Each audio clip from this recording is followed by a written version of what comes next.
Good evening. I'd like to call to order the Wednesday, December 11th Wetlands Board meeting. Can we have a call to order, Mr. Wilson? Oh, I'm sorry, not the roll call yet. I'm sorry. The responsibility of this board is to carry out locally the Commonwealth policy to preserve the wetlands and to accommodate economic activity so as not to prevent their despoliation. Could I get a roll call, Mr. Wilson? Mr. Roadley? Here. Mr. Waltrip? Here. Mr. O'Brien? Here. Mr. May? Here. Ms. Bowie? Thank you, sir. First item on the agenda is the minutes of our November 14th, 2024 regular board meeting. Has everyone had an opportunity to review the minutes? Any suggestions, additions? No, sir. All right. Hearing none, do I have a motion? Motion to approve the minutes from November 14, 2024 as presented. I have a motion to approve the minutes. All those in favor say aye. Aye. All those opposed? Motion carries. Next item on the agenda, public comment. The public comment period offers a chance for community members to express their opinions. Topics discussed shall not be directly related to specific public hearing items. To participate, speakers must provide their name and address for the record. Anyone from the public wish to address the board tonight? All right, hearing none, seeing none, I will close the public comment period. There are no public hearings scheduled for tonight. The next item on the agenda is board considerations. That's election of officers for 2025. I currently serve as the chair of the Wetlands Board. I would nominate Michael O'Brien to chair the Wetlands Board. Any other nominations? Yes, sir. All those in favor say aye. Aye. Aye. All those opposed? Hearing none, motion carries. Mike O'Brien is the 2025 chair of the Wetlands Board. Next would be the vice chair. Do you have any nominations for vice chair? Mr. May, if you have no objection, I'll nominate you for vice chair. Any other nominations?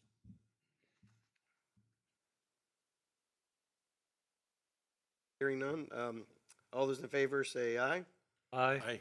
All those opposed? All right, motion carries. I will serve as the vice chair. See no matters of special privilege. Do I have a motion to adjourn? Excuse me, Oh, I'm sorry. Mr. May, you need to elect the secretary again for Secretary, I'm sorry. 2025. Thank you. I'm sorry about that. I would nominate Mr. Wilson for the secretary position.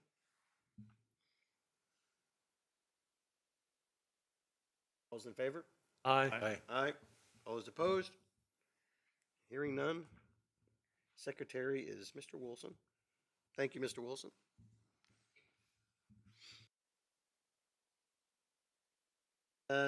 That's it on the Wetlands Board agenda. Do we have a motion to adjourn? So moved. Right, all those in favor say aye. Aye. All those opposed? Motion carries. We are adjourned. With that, I will call to order the December 11th, 2024 Chesapeake Bay Board. The responsibility of this board is to carry out locally the Commonwealth policy to protect against and minimize pollution and deposition of sediment in wetlands, streams, and lakes in James City County, which are tributaries to the Chesapeake Bay. Roll call, Mr. Wilson. Mr. Roadley? Here. Mr. Waltrip? Here.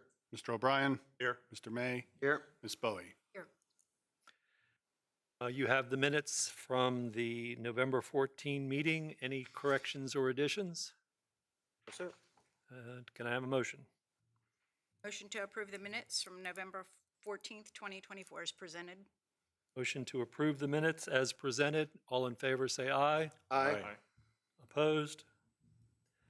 Motion carries. This is the public comment period. The period offers a chance for the community members to express their opinions. Topics discussed shall not be directly related to specific public hearing items. To participate, speakers must provide their name and address for the record. Anybody caring to address the board tonight during the public comment period? Yes, sir.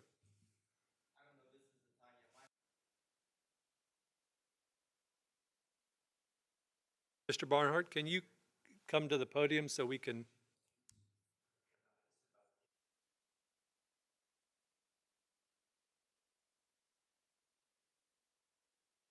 Guess we'll hear you in a few minutes. Thank you. Anyone else? Very good. Well, then I will close the public comment period and move to public hearings. The outline for tonight's public hearings will be a staff presentation, followed by any questions or clarifications from the board. Then the public hearing will be opened. At that time, anybody wishing to speak may do so once called upon by the chair. All public speakers must state their name and address for the record. Presentations before the board are subject to time limits. After everyone wishing to speak has done so and discussion among the board has concluded, the public hearing will be closed. First item on the agenda, CBPA 24-0122 at 19 Windjammer Court. Ms. Grosjean.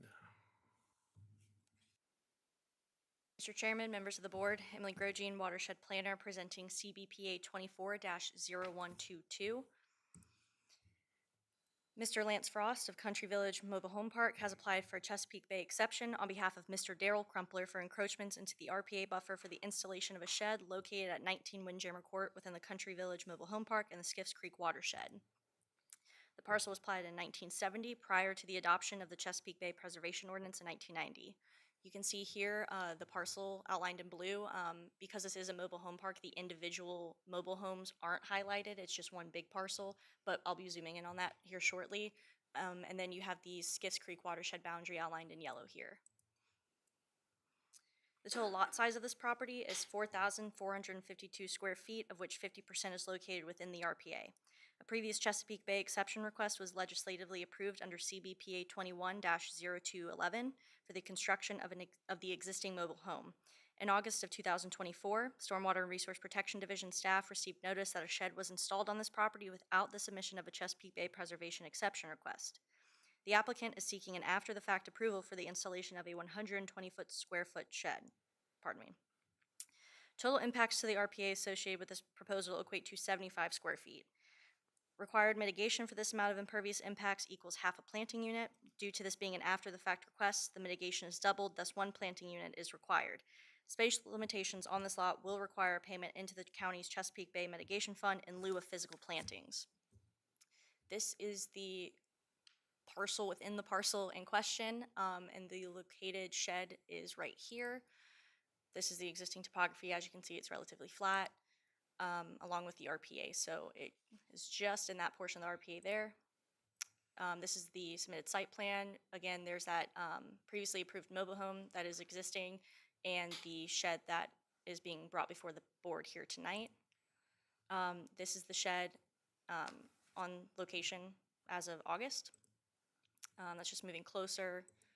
And then another shot of the shed on the other side showing where it is in reference to that existing mobile home.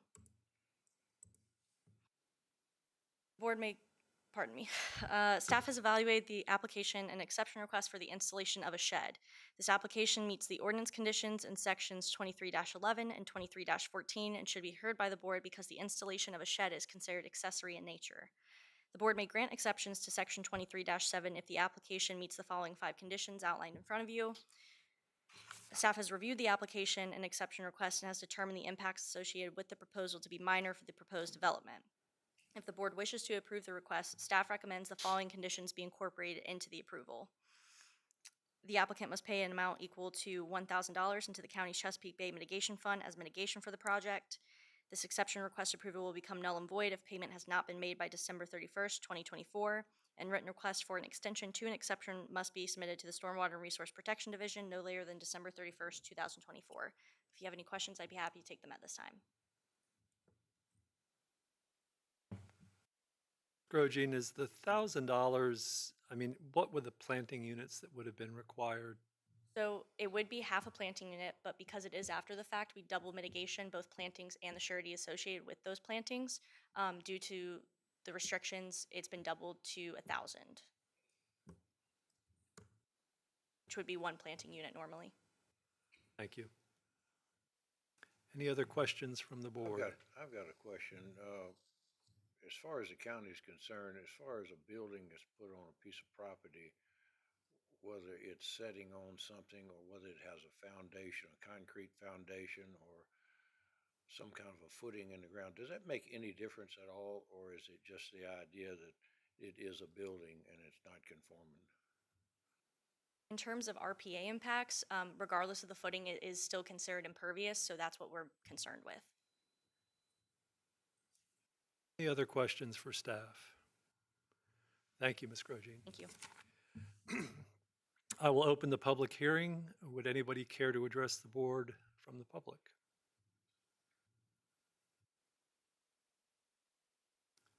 Hearing none, I will bring it back to the board. It's open for discussion.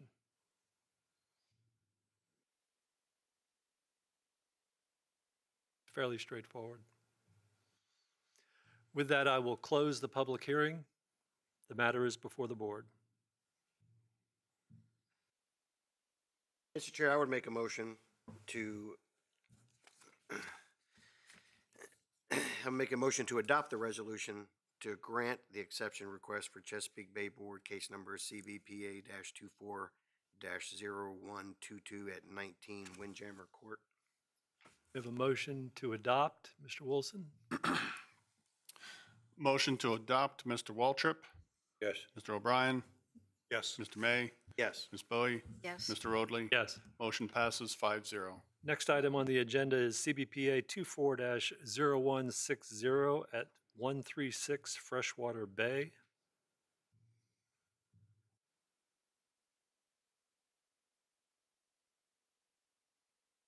Chair, members of the board, Emily Grosjean, Watershed Planner, presenting CBPA 24-0160. Mr. Chase Grogg of Land Tech Resources Incorporated has applied for a Chesapeake Bay exception on behalf of Walk-Right Construction LLC for encroachments into the RPA buffer for the construction of a single-family dwelling with an attached deck located at 136 Freshwater Bay within the Fords Colony subdivision and the Powhatan Creek watershed. The parcel was platted in 2005 after the revisions to the Chesapeake Bay Preservation Ordinance in 2004. We have the subject parcel outlined in blue here, along with that Powhatan Creek watershed boundary in yellow. Moving in closer, here's the most recent aerial photography of the site in question, along with the topography and RPA. Total lot size of this property is 0.46 acres, of which 78% is located within the RPA. The applicant is proposing to construct a single-family dwelling with an attached deck. Total impacts to the RPA associated with this proposal equate to 4,354 square feet within the 50-foot landward RPA, 102 square feet within the 50-foot seaward RPA, and for a total of 4,446 square feet of impacts to the RPA buffer. Required mitigation for this amount of impervious impacts equals 11 planting units or 11 canopy trees, 22 understory trees, and 33 shrubs. The applicant has proposed a mitigation plan equaling 12 planting units or 3 canopy trees, 7 understory trees, and 106 shrubs, thus exceeding the county's mitigation requirements. As you can see here, all of the landward impacts are highlighted in purple here, with the seaward impacts being in orange. We also have the building setback here in blue, along with the 100-foot landward RPA buffer and 50-foot seaward buffer. And then this is the proposed mitigation here. As you can see, all of the proposed mitigation will be within the RPA buffer. And then just current photography of the site.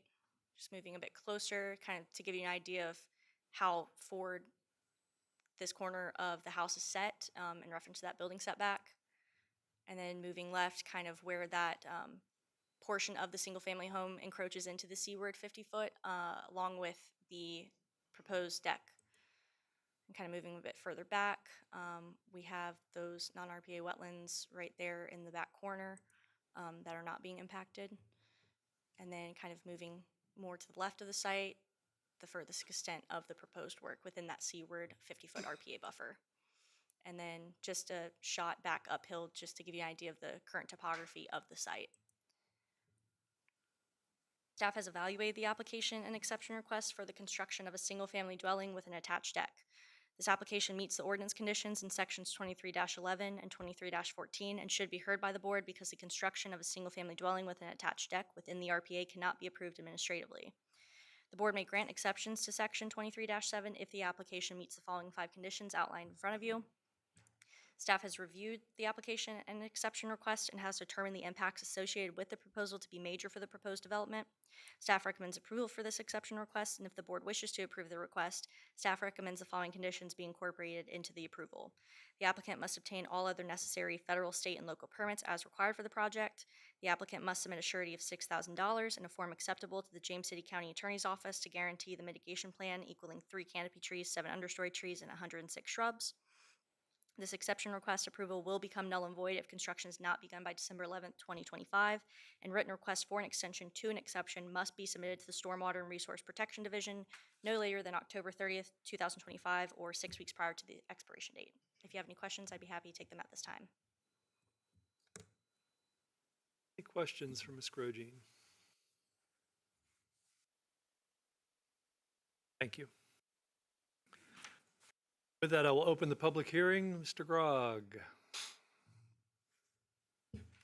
Good evening, members of the board. Chase Grog with Land Tech Resources, 205 Bullifonts Boulevard, Suite E, Williamsburg, Virginia, 23188.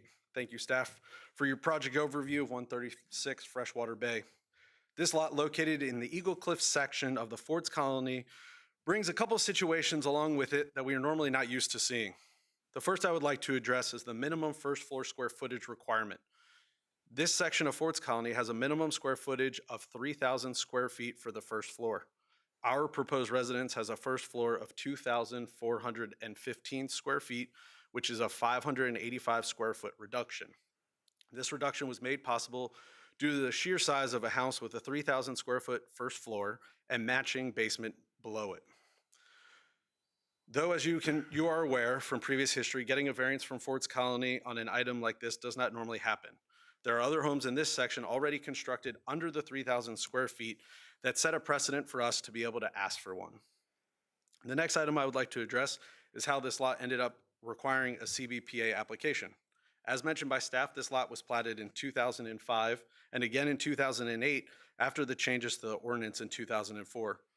The recorded subdivision plats have non-RPA wetlands shown on the subject parcel, but have now been determined to be an RPA feature through staff review, which encumber the lot.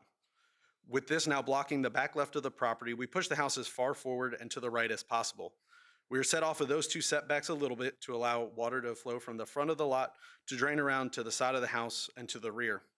The reduction in our home square footage also allowed for us to be as far away from the resource as possible. In reviewing our site plan, you most likely have noticed the additional clearing we have proposed in the rear of the lot. The clearing in the middle of the lot is to allow connection into a county sewer system. So the clean out for this particular lot is right there, sewer manhole right there.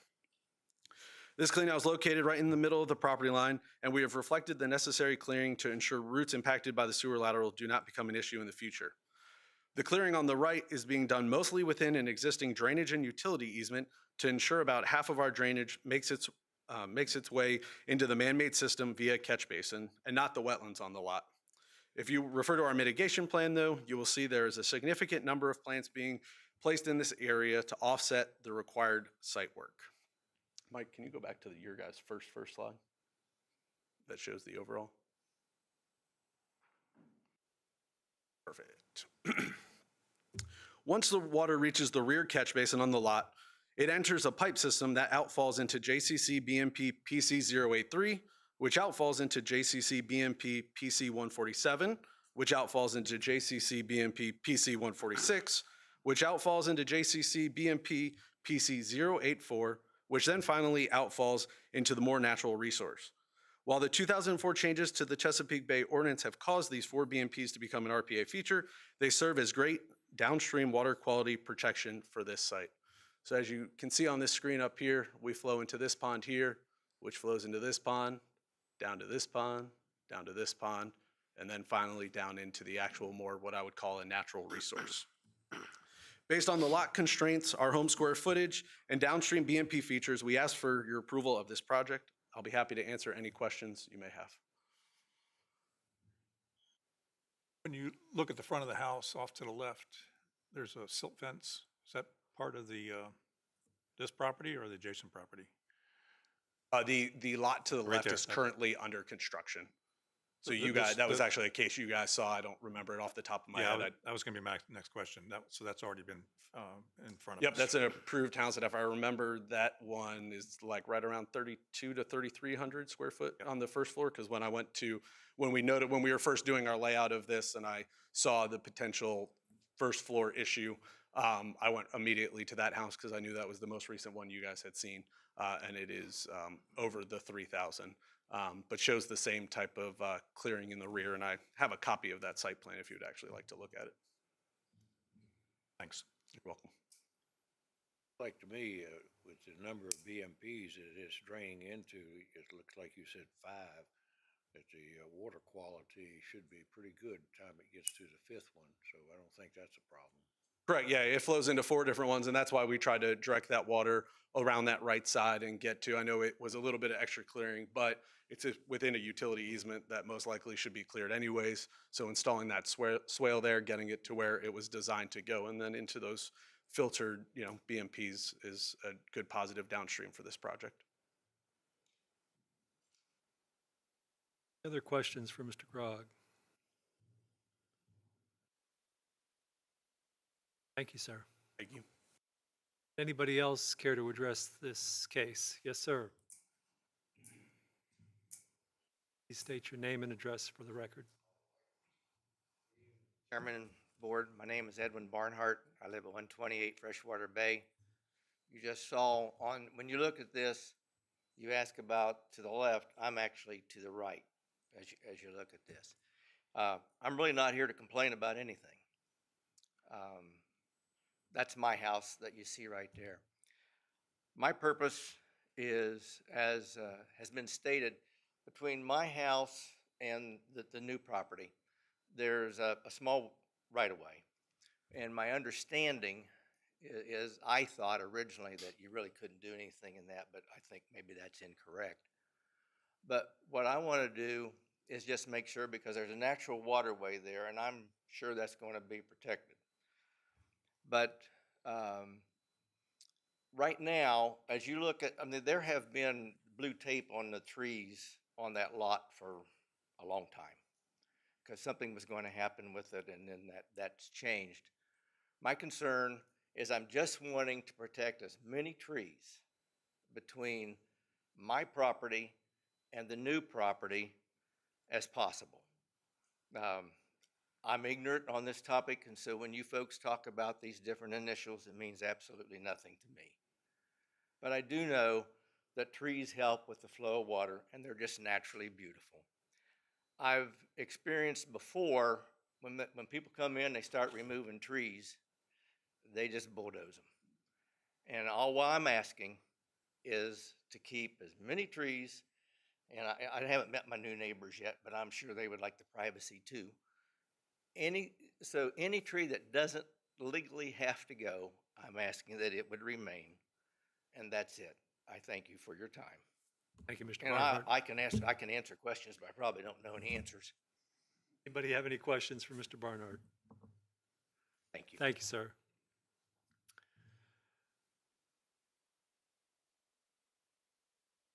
Mr. Grog, can you, just to help make clear to Mr. Barnhart, could you go to the site plan, Mr. Wilson?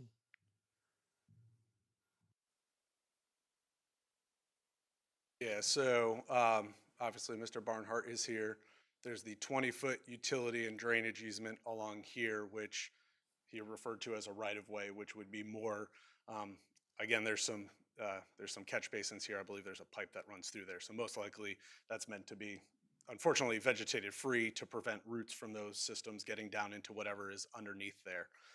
And the other side of that too is, once these wetlands became RPA wetlands, that became the area that obviously we need to stay as far away from as possible, which caused this house to come up this way, which caused us to have to do the retaining wall to make the grades work, and make the pinch point that is the request right now by Mr. Barnhart to be the most difficult part. I think what I can say in response is, obviously, Ford's Colony has all of their own landscaping requirements as well. There's a separate Ford's Colony review of clearing of trees and required buffers between home construction during that process. So I believe they are concerns that the builder and Ford's Colony can probably better address for Mr. Barnhart outside of, this meeting, because unfortunately, a lot of the trees he's referring to are either one outside of the RPA or in an area that we have to achieve grading to get the water where we're trying to get it to go. So I appreciate that. I just wanted to make it clear that the limits of clearing really abut that right-of-way. That is correct. They go right down there. But again, knowing Ford's Colony with their requirements, I'm sure there'll still be some screening and shrubs that'll go back in there. So out of a majority of the neighborhoods we do work in, they actually have a landscaping. On top of your guys' mitigation, there's also thought that goes into where the mitigation goes for surrounding property owners. Thank you. Anybody else care to address the board on this matter? I will pull it back for discussion amongst the board.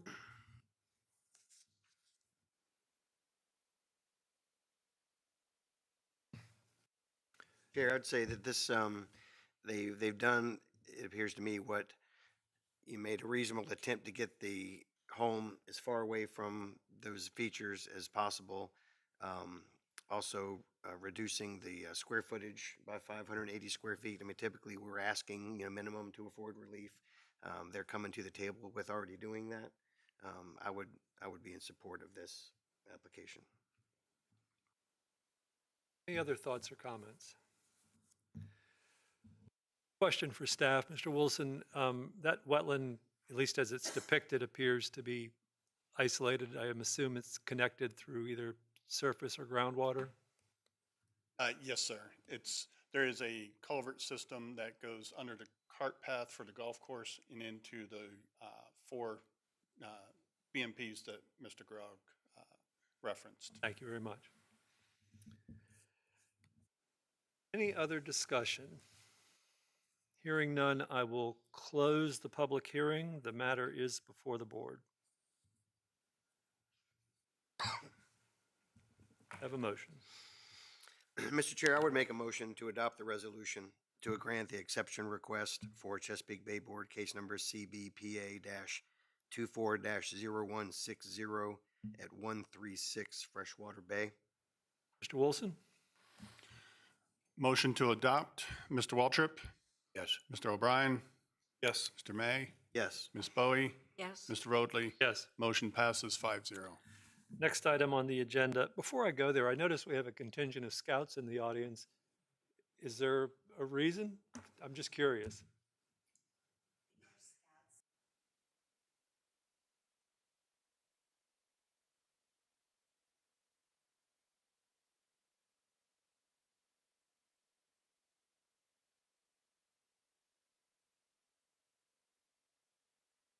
Okay.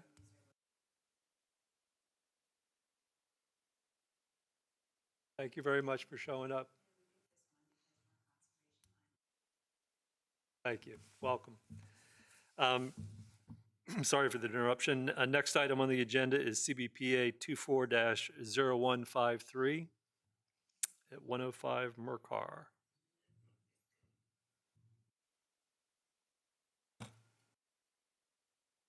Mayor and members of the board, Amanda Frazier, watershed planner, presenting CBPA 24-0153. Mr. Chase Grog of Land Tech Resources Incorporated has applied for a Chesapeake Bay exception on behalf of Mr. Brian D. and Miss Mary O. Knapp for encroachments into the RPA for the construction of a deck located at 105 Mercar within the Ford's Colony subdivision in the College Creek watershed.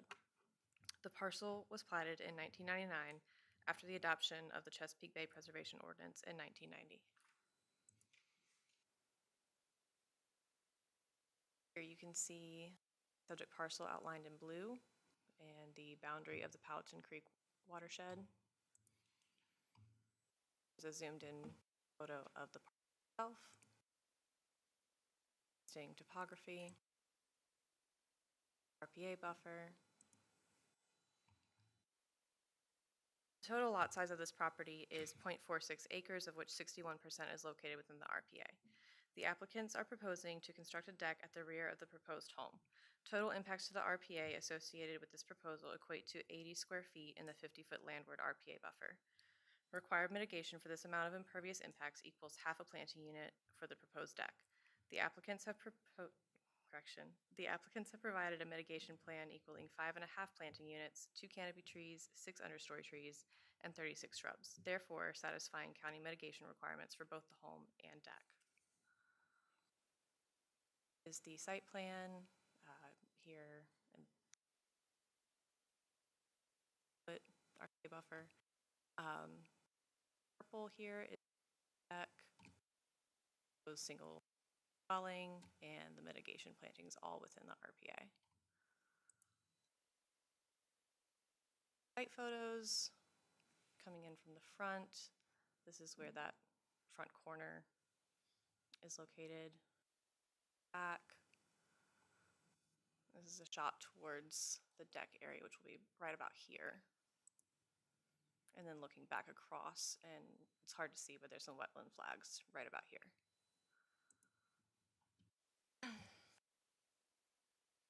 Staff has evaluated the application and exception request for the construction of a deck. This application meets the ordinance conditions in sections 23-11 and 23-14 and should be heard by the board because the construction of a deck is considered accessory in nature. The board may grant exceptions to sections 23-7 if the application meets the following 5 conditions, which you have before you.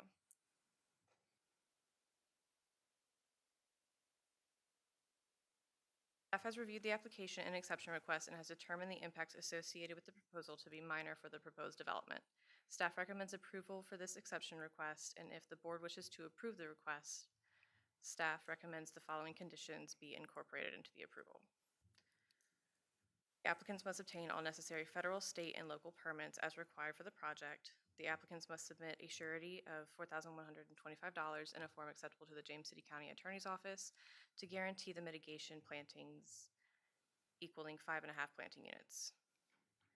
This exception request approval will become null and void if construction has not begun by December 11th, 2025, and written requests for an extension to an exception must be submitted to the Stormwater and Resource Protection Division no later than October 30th, 2025, 6 weeks prior to the expiration date. I'd be happy to take any questions at this time. Questions for staff? Just for clarity, we are only reviewing the deck tonight. Very good, thank you. With that, I will open the public hearing. Did anybody have any? Oh, there you go, Mr. Grogg. Good evening again, Mr. Chairman and members of the board. This application is pretty straightforward. The only item I would like to point out is house placement. The lot slopes from the left to right across a majority of the buildable area. With that being said, when I placed the house, I needed to allow room for a swale to come around the left side of the house and release the water around the back of the house. This layout allowed for the front of the house to be right on the left side and front setback, but then drifts off of the sideline as the swale works its way around the back. By doing this layout, it enabled us to have no disturbance within the seaward buffer and keep our legislative requests to 80 square feet. Mitigation has been provided for both this small amount of impervious as well as the administrative items. Based on this information, we request approval of the project. I'm happy to answer any questions you may have. Any questions for Mr. Grogg? Thank you, sir. You're welcome. Anybody else care to address this item on the agenda?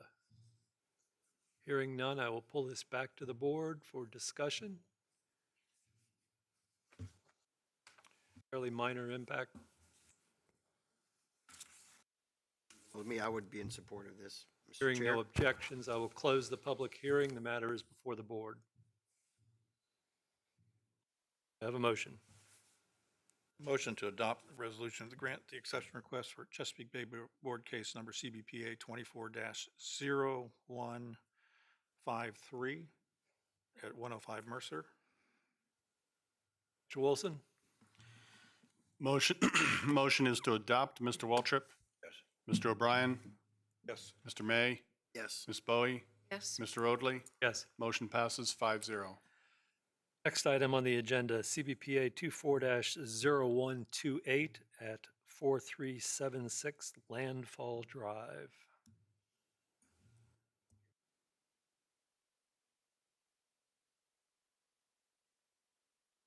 Chairman, members of the board, Emily Grosjean, Watershed Planner, presenting CBPA 24-0128. Mr. Gregory Griffin and Ms. Karen Rhodes have applied for a Chesapeake Bay exception for encroachments into the RPA buffer for the construction of a patio and walkway located at 4376 Landfall Drive within the Landfall subdivision in the Powhatan Creek watershed.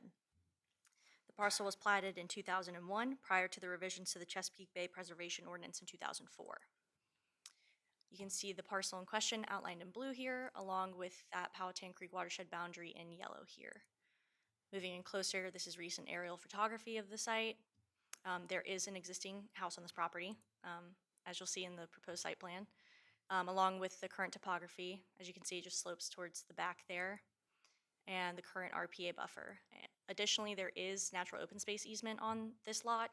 Where they're proposing this work is currently within that easement, but part of the conditions of approval include a deed of exchange for that open space easement. The total lot size of this property is 0.93 acres, of which 54% is located within the RPA. The applicants are proposing to construct a patio and walkway. Total impacts to the RPA associated with this proposal equate to a total of 395 square feet within the 50-foot landward RPA buffer. Required mitigation for this amount of impervious impacts equals 1 planting unit or 1 canopy tree, 2 understory trees, and 3 shrubs. The applicants will be required to submit a mitigation plan equaling 1 planting unit as a condition of approval. The applicants will also be required to record a deed of exchange for natural open space at the Williamsburg, James City County Courthouse prior to the start of construction. As you can see, the current proposed site plan with that proposed walkway along with the proposed patio and RPA buffer. And this entire portion is currently in the natural open space easement, but that will be rededicated. Current site photography, just kind of a side view showing how far back that proposed patio will be going. As you can see, it's still relatively flat in this portion of the property before it starts sloping off. Staff has evaluated the application and exception request for the construction of a patio and walkway. This application meets the ordinance conditions in sections 23-11 and 23-14 and should be heard by the board because the construction of a patio and walkway in the RPA is considered accessory in nature. The board may grant exceptions to section 23-7 if the application meets the following 5 conditions outlined in front of you. Staff has reviewed the application and exception request and has determined the impacts associated with the proposal to be minor for the proposed development. Staff recommends approval for this exception request, and if the board wishes to approve the request, staff recommends the following conditions be incorporated into the approval. The applicants must obtain all other necessary federal, state, and local permits as required for the project. Applicants must submit a surety of $1,000 in a form acceptable to the James City County Attorney's Office to guarantee the mitigation plan equaling 1 planting unit or 1 canopy tree, 2 understory trees, and 3 shrubs. Applicants must submit a mitigation plan equaling 1 planting unit. Just as a note, they have a separate administrative application for landscaping related items, so we are actively working with them on that condition. The applicants must record a deed of exchange for natural open space at the Williamsburg, James City County Courthouse prior to the start of construction, and this exception request approval will become null and void if payment has not been made by December 11th, 2025, and written requests for an extension must be submitted no later than October 30th, 2025, or 6 weeks prior to the expiration date. If you have any questions, I'd be happy to take them at this time. Any questions for staff? It's all within the landward side of the 50-foot? Sir, that's correct. Anything else? Thank you very much. Thank you. With that, I'll open the public hearing. Would anybody care to address the board on this matter?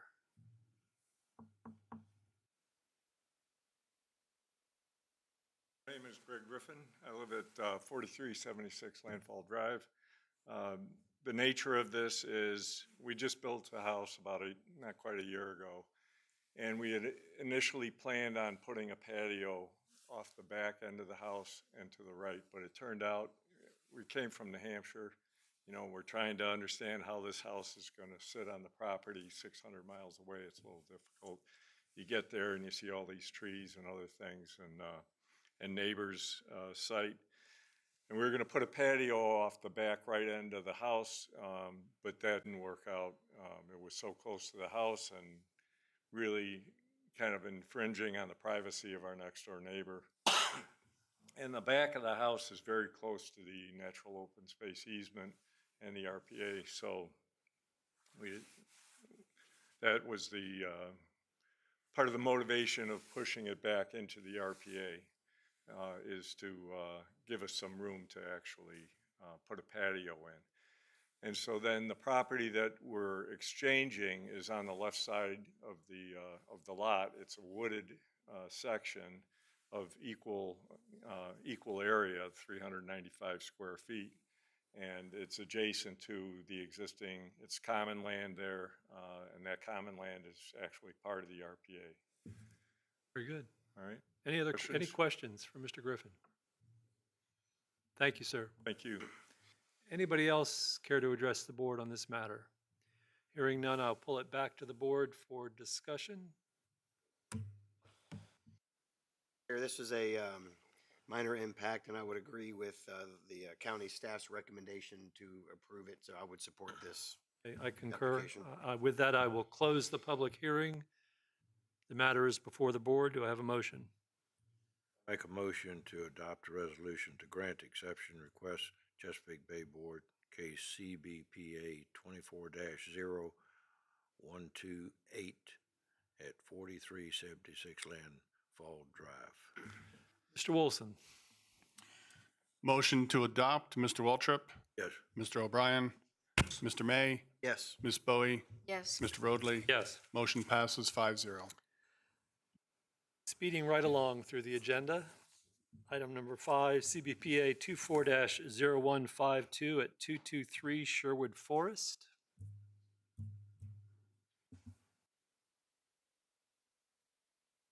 Evening, Chairman, members of the board. Amanda Frazier, Watershed Planner, presenting CBP. Mr. Larry J. Stroop and Ms. Melissa G. Stroop have applied for a Chesapeake Bay exception for the encroachments into the RPA buffer for the construction of a shed located at 223 Sherwood Forest within the Riverview Plantation subdivision and Skimino Creek watershed. The parcel was platted in 1979 prior to the adoption of the Chesapeake Bay Preservation Ordinance in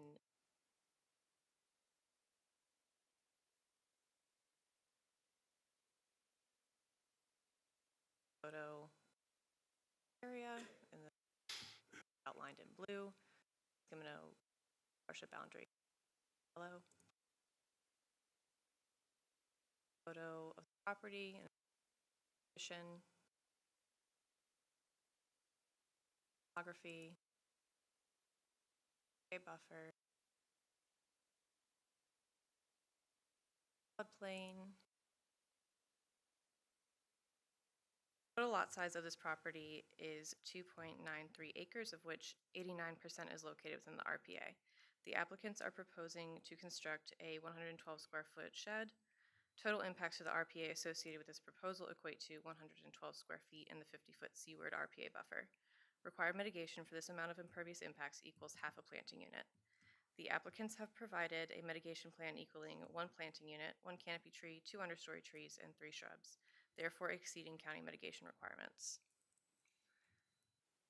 See here, this lot is heavily impacted by RPA. Here's the 100-foot buffer, and here's the proposed location of the shed adjacent to the house. His mitigation planting proposal is a little bit spread out, but all within the RPA.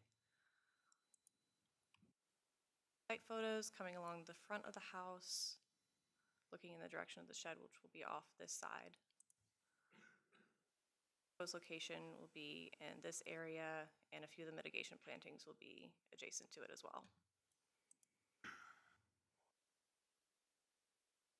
Staff has evaluated the application and exception request for the construction of a shed. This application meets the ordinance conditions in sections 23-11 and 23-14 and should be heard by the board because the construction of a shed is considered accessory in nature. The board may grant exceptions to sections 23-7 if the application meets the following 5 conditions which you have before you. Staff has reviewed the application and exception request and has determined the impacts associated with the proposal to be minor for the proposed development. Staff recommends approval for this exception request, and if the board wishes to approve the request, staff recommends the following conditions to be incorporated into the approval.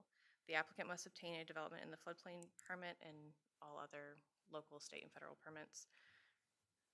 Applicants must submit a surety of $1,000 in a form acceptable to the James City County Attorney's Office to guarantee the mitigation plantings equaling 1 planting unit.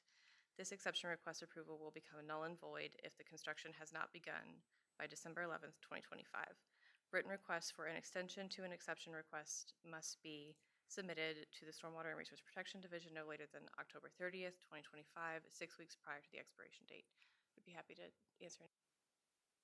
Any questions for staff? Very much.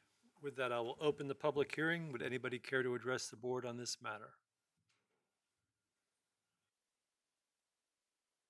Hearing none, I will close the public hearing. The matter is before the board. Rather small impact. A small impact, there's no removal of trees, it's a reasonable size shed, it's a reasonable location. I would support it, Mr. Chair. We have a motion. I make a motion to adopt resolution to grant exception, request Chesapeake Bay KCBA 24-0152223 Sherwood Forest. Mr. Wilson? Motion is to adopt. Mr. Waltrip? Yes. Mr. O'Brien? Yes. Mr. May? Yes. Ms. Bowie? Yes. Mr. Roadley? Yes. Motion passes 5-0.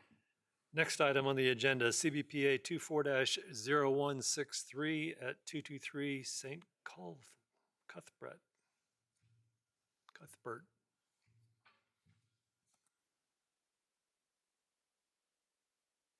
Chairman, members of the board, Emily Grogine, Watershed Planner, presenting CBPA 24-0163. Mr. Chase Grogg of Land Tech Resources Incorporated has applied for a Chesapeake Bay exception on behalf of Mr. Peter and Ms. Barbara Douglas for encroachments into the RPA buffer for the construction of a single-family dwelling and attached deck located at 223 St. Cuthbert within the Fords Colony subdivision in the Powhatan Creek watershed. You can see the subject parcel outlined in blue here, along with that Powhatan Creek watershed boundary in yellow, and then the most recent aerial photography of the site, along with the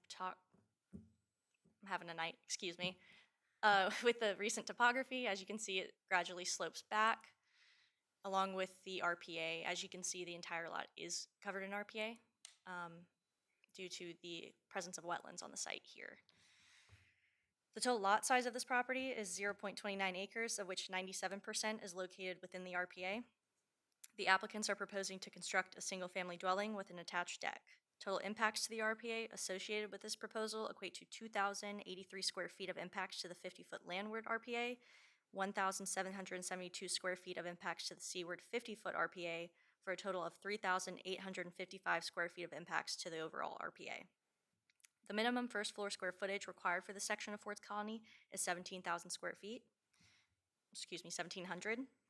The proposed single-family dwelling has a first floor square footage equal to 1,815 square feet, or a 7% increase.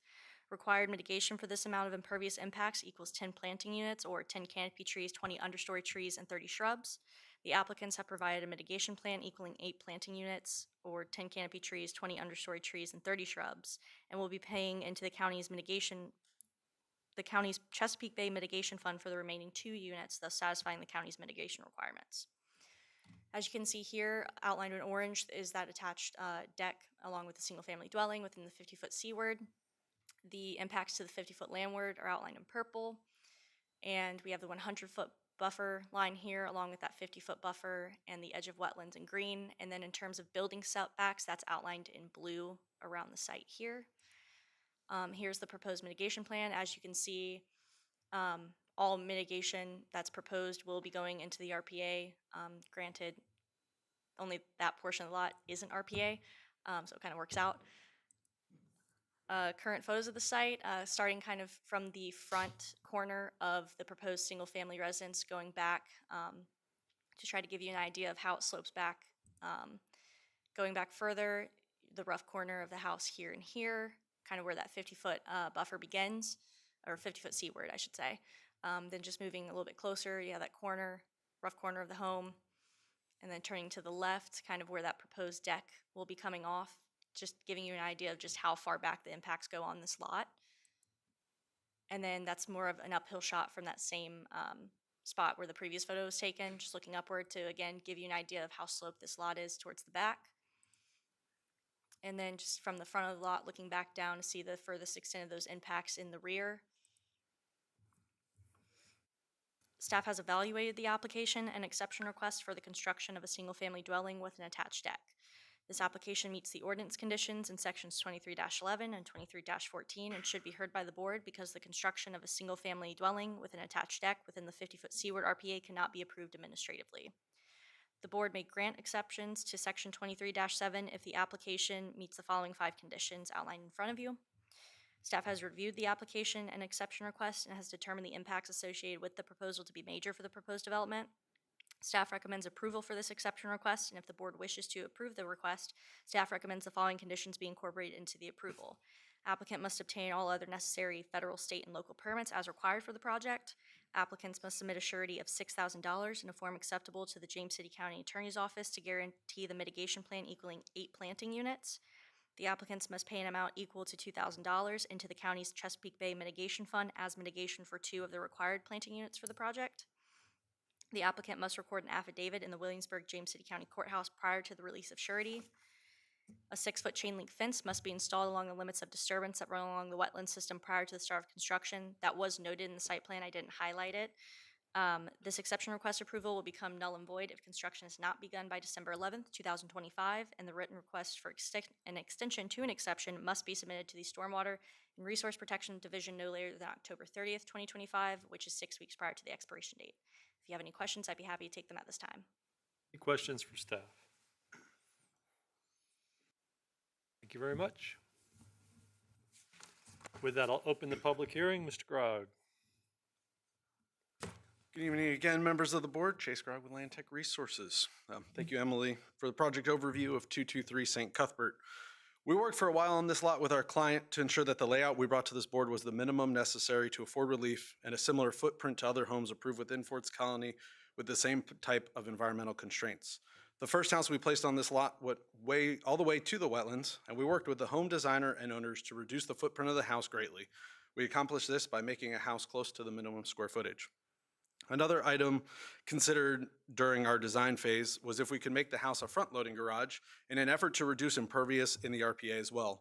In evaluating the proposed grading of the lot, it was determined that if we tried to hold the garage finished floor up to establish an appropriate driveway grade, it would have caused the finished floor of the basement to be significantly higher than the final adjacent grades around the house. Though this house does have basement space, due to the topography of the lot, even a high crawl space would require the amount of clearing and proposed grading as shown. To address water quality with our site, not having ample room for an on-site facility, we do have the benefit, again, of downstream BMPs.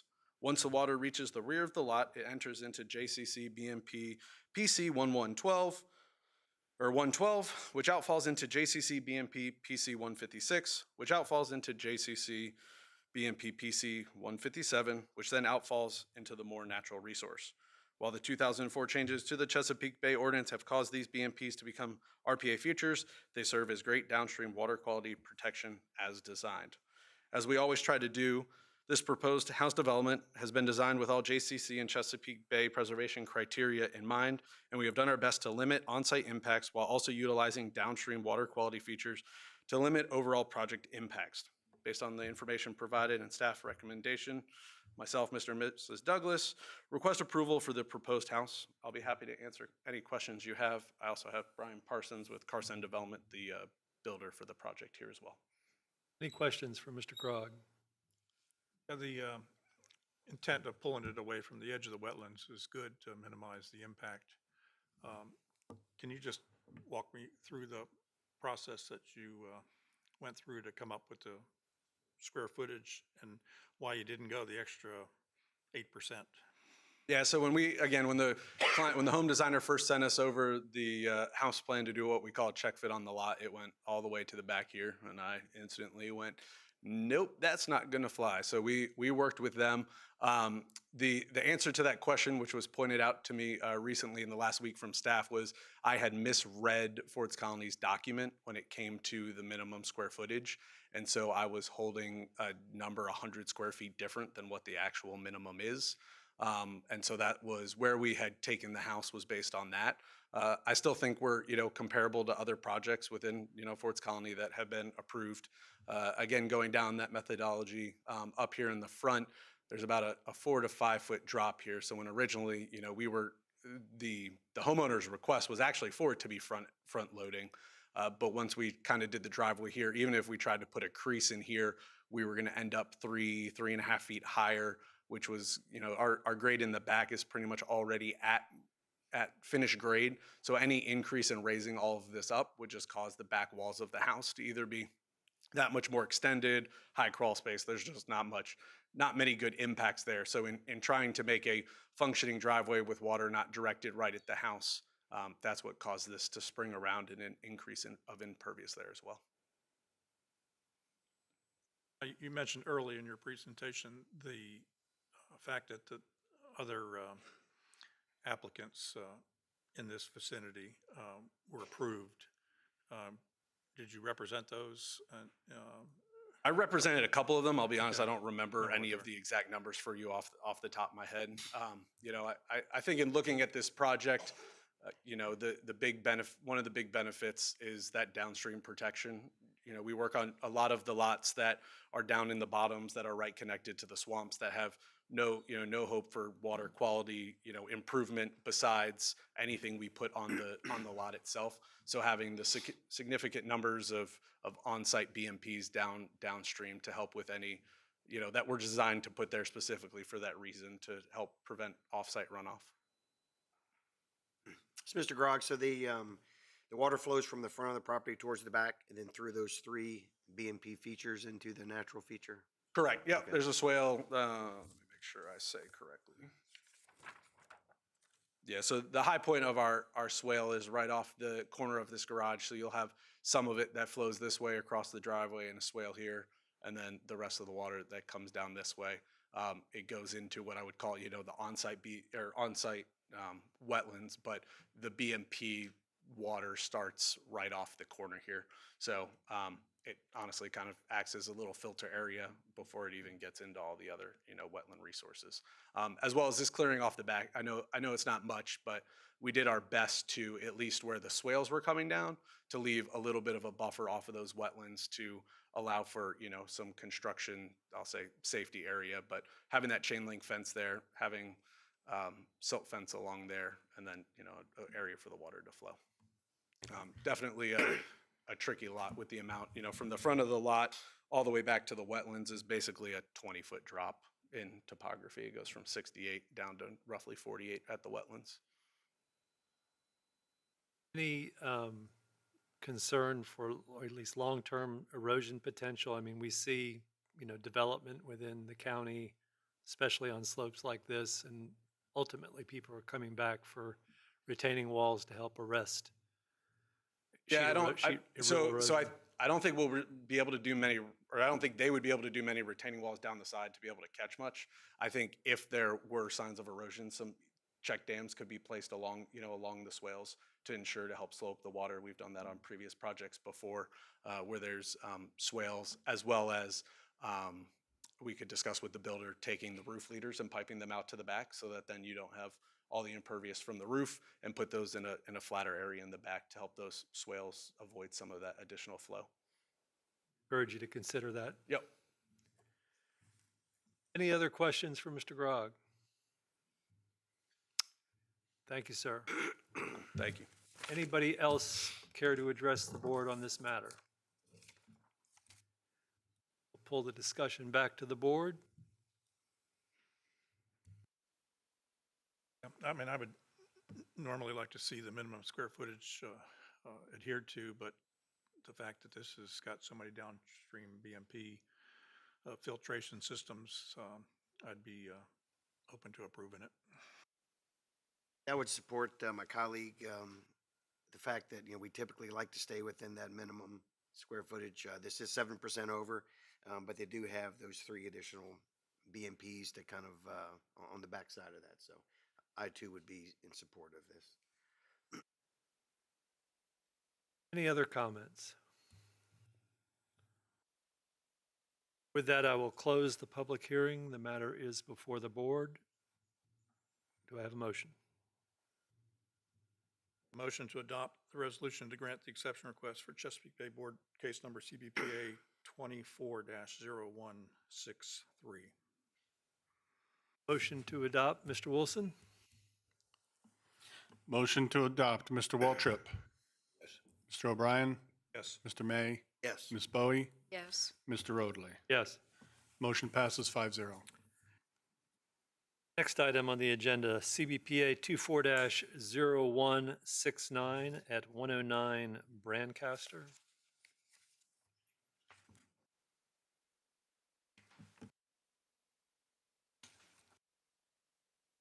The requirement for a merit badge must be 1 hour. Thank you all for coming. Mr.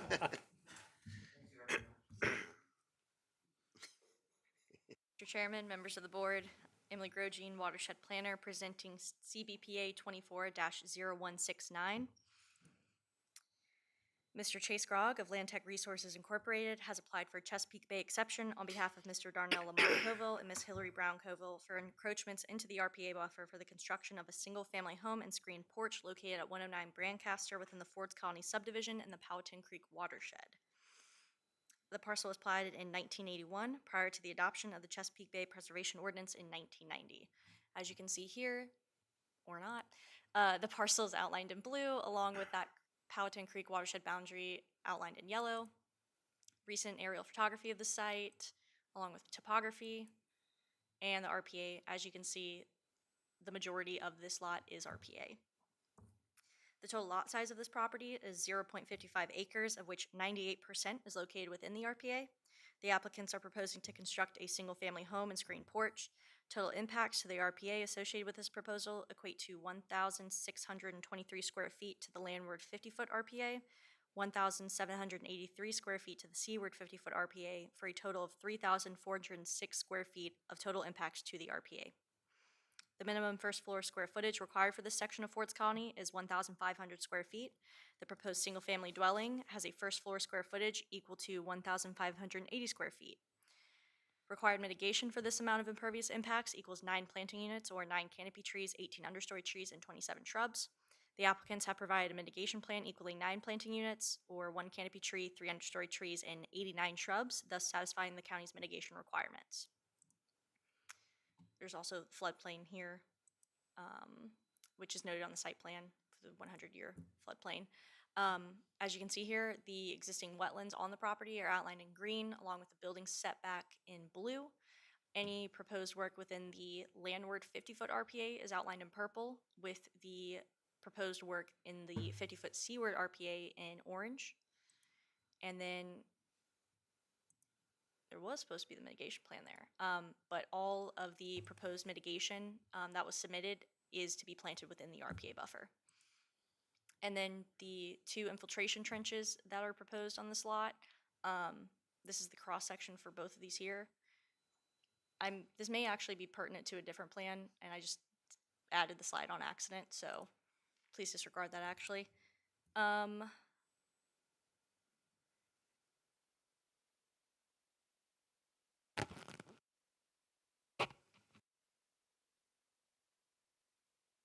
Excuse me one moment.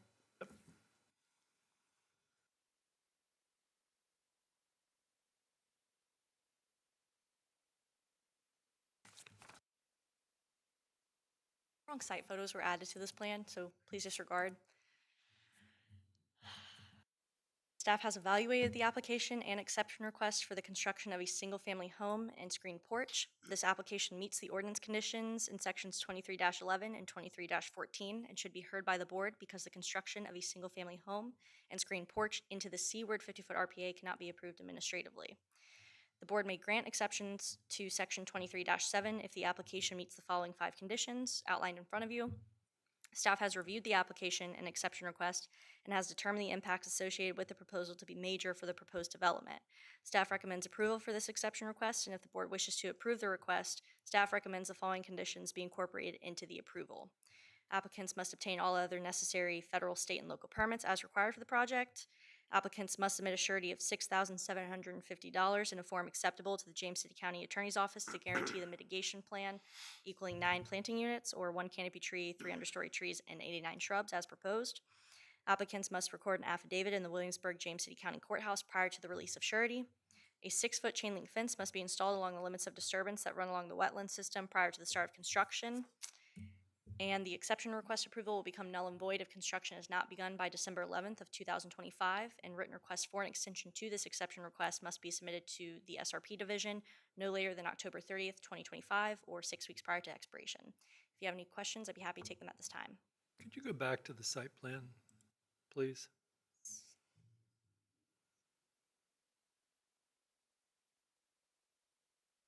Thank you.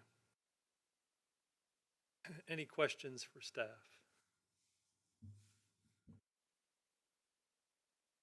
There's another one, that wasn't the right one.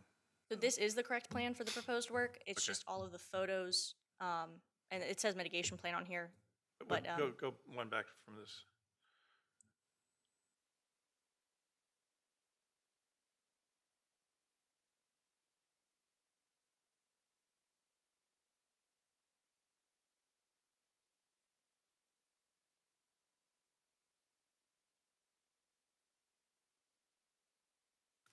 Any questions for staff? Thank you. Would anybody in the audience care to address the board? Oh, I will open the public hearing. Would anybody in the audience care to address the board? Pardon me.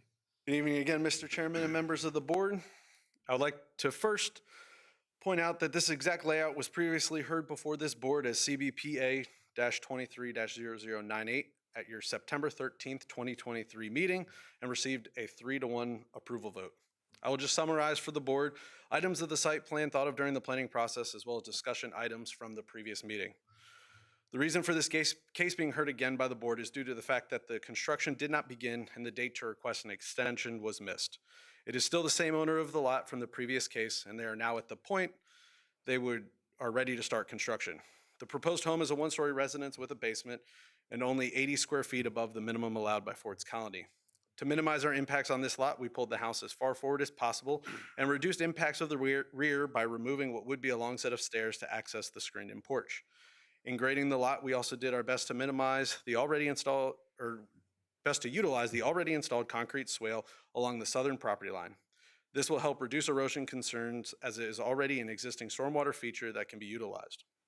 At the previous meeting, the flow of water was a discussion point, but I believe the existing feature will serve the southern side of the property well, and the board agreed with that. Another item that was discussed was the flood zone and how it relates to the property. The flood zone runs pretty much in tandem with the limits of wetlands on the property. The base flood elevation is 33, and our basement finished floor is 38.6. This provides over 5 feet of protection from any major flood event. The last thing I would like to discuss is our mitigation for the project. As mentioned by staff, we have provided the required planning units, and with the other topographic limitations of the lot, it left us with not many choices.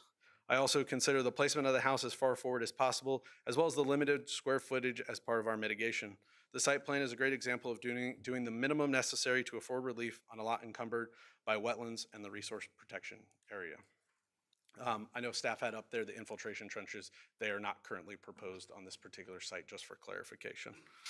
Based on that information, I've provided with staff recommendations and previous board approval for this case. Myself, Mr. and Mrs. Coville request approval for the proposed impacts again.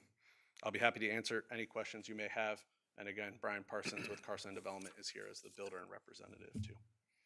Any questions for Mr. Grog? Ask a question, out of all the survey work and the work that y'all do in James City County, there's 4 lots that's gonna be developed. Are there any lots in James City County that are not RPA? Yeah, they're building a lot of them out in Stonehouse right now. There's about, I don't know if you've driven to Stonehouse recently, but there's about 1,500 or some odd lots that they're clearing in 3 tracts. But on the older stuff, yeah, I mean, there's still some sprinkled older lots that, maybe a neighbor bought a property, next to them, so they didn't have a neighbor. So yeah, no, I mean, there are still lots out there that are not encumbered, and we do plot plans on those too. But yes, there are still, especially I would say in more of the like Kings Mill, Forest Colony, Governor's Land, a lot of those have this type of lot left. I would say more kind of random lots, not necessarily in a subdivision, are less encumbered, but I would say the majority of remaining lots in Ford's Colony are either very expensive or highly encumbered. Questions for Mr. Grog? Thank you, sir. You're Anybody welcome. else care to address the board on this matter? Hearing none, I'll pull it back to the board for discussion.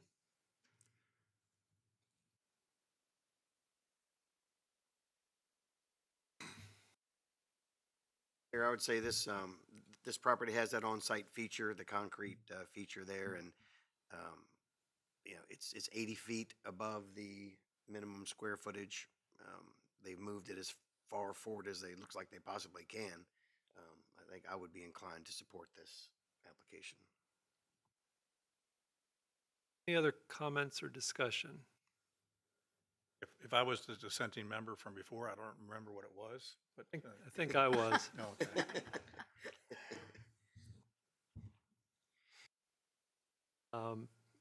With that, I will close the public hearing. The matter is before the board. Mr. Chair, I would make a motion to adopt the resolution to grant the exception request for Chesapeake Bay Board case number CBPA-24-0169 at 109 Brancaster. Mr. Wilson? Motion is to adopt. Mr. Waltrip? Yes. Mr. O'Brien? Yes. Mr. May? Yes. Ms. Bowie? Mr. Roadley? Yes. Motion passes 5-0. Next item on the agenda is CBPA 24-0108 at 112 Lands End Drive.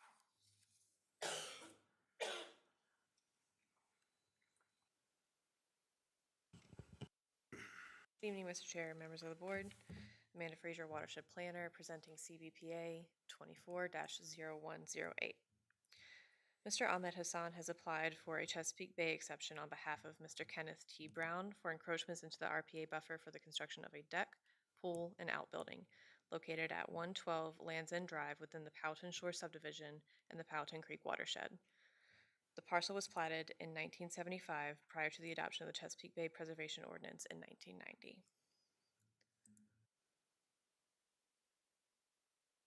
There is an aerial photo of the area. The parcel is outlined in blue and the Powhatan Creek watershed boundary outlined in yellow.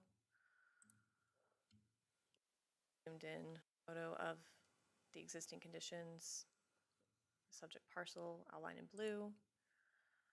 You can see the existing topography, RPA buffer, floodplain. The total lot size of this property is 0.35 acres, of which 83% is located within the RPA. The applicant is proposing to construct a deck, pool, and outbuilding. Staff accepted this application at face value with the understanding that there were no outstanding violations on the property. Several items have been installed on this property since it was last sold without county approval as required by the ordinance. The applicant is requesting credit for impervious cover removed. Staff will not allow the unapproved impervious cover now being removed to receive such credit, which includes the existing shed and partial pathway, in addition to the front walkway that has been redone and increased in size. This additional impervious is added into this application. Total impacts to the RPA associated with this proposal equate to 1,240 square feet of increased impervious. Required mitigation for this amount of impervious impacts equals 3 planting units. As this application is also dealing with existing violations, that mitigation rate is doubled to 6 planting units. The applicant has proposed a mitigation plan equaling 3 planting units, therefore it does not satisfy the county's mitigation requirements. County policy is to not approve any project that has outstanding violations. Through staff research and writing the staff report, staff uncovered several violations. The board has the following options. 1, to deny the application outright. 2, to request the applicant to request a deferral until the violation process is completed. Or 3, approve the application with the violations being addressed in that approval. If options 1 or 2 are pursued, staff will proceed with the standard violation process. If option 3 is pursued, then staff will consider the matter closed if the application is approved. Staff is recommending that if the board should choose to approve, the mitigation rate to be doubled, a payment of $3,000 into the Chesapeake Bay Mitigation Fund, and that an affidavit be recorded in the Williamsburg-James City County Courthouse. Staff can work with the applicant on an acceptable mitigation plan to be submitted at a later date, with the plannings to be completed prior to the issuance of a final building permit for the pool. This is the submitted site plan. Here's the 50-foot RPA buffer and the 100-foot RPA buffer. This is the existing single-family dwelling. The proposed structures include this deck, pool, and this outbuilding. This is the current unapproved expanded front walkway. And they've also proposed a rain garden as part of their mitigation plan. Some site photos. Again, this is the unapproved front walkway. Looking at the area where they are proposing additional work to be done. Patio, or correction, the deck and the pool and the outbuilding would be going, including the pavers that would be coming around this direction. Again, other side of that area, and this is the shed that is existing and proposed to be removed. Closer look at the back corner and look back towards the road.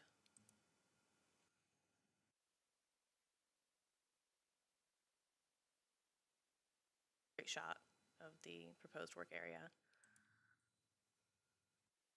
They are proposing mitigation plantings in this area.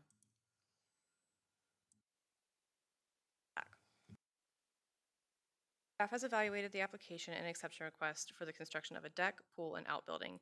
This application meets the ordinance conditions in sections 23-11 and 23-14 and should be heard by the board because the construction of a deck, pool, and outbuilding are considered accessory in nature.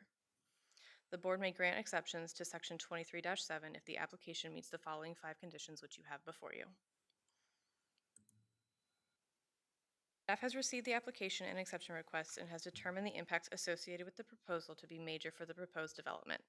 If the board wishes to approve the request, staff recommends the following conditions be incorporated into the approval. The applicant must obtain all necessary federal, state, and local permits as required for the project. The owner must submit a surety of $4,500 and a form acceptable to the James City County Attorney's Office to guarantee the mitigation plantings equaling 6 planting units. The owner must submit a mitigation plan detailing the installation of 6 planting units. A minimum of 75% of the mitigation plantings must be native to Virginia. All plantings must meet the minimum size requirements set by the county. The applicant must submit a letter of installation from a qualified professional to the Stormwater and Resource Protection Division prior to the issuance of a final release of surety. This letter must verify the compliance with all approved construction plans for stormwater best management practices facilities. No surveyed as-built will be required. The owner must pay a sum of $3,000 into the Chesapeake Bay Mitigation Fund prior to the issuance of any building permits for the pool. An affidavit must be recorded with the WJCC courthouse prior to the release of final surety. This exception request approval will become null and void if construction has not begun by December 11th, 2025. Written request for an extension of an exception must be submitted to the Stormwater and Resource Protection Division no later than October 30th, 2025, 6 weeks prior to the expiration date. I'd be happy to take any questions at this time. Questions for staff? I do have one question. You mentioned the doubling of the mitigation for the after the fact. Is the total mitigation reflective of a portion being doubled and a portion not being doubled? Or is it all been doubled? I believe it's all done. And the the walkway around the front of the dwelling, as you referred to it, I see it here as is it a proposed rain garden or that was what was built? There is an existing fish pond that they are proposing to convert into a rain garden. They did not receive approval for that pond.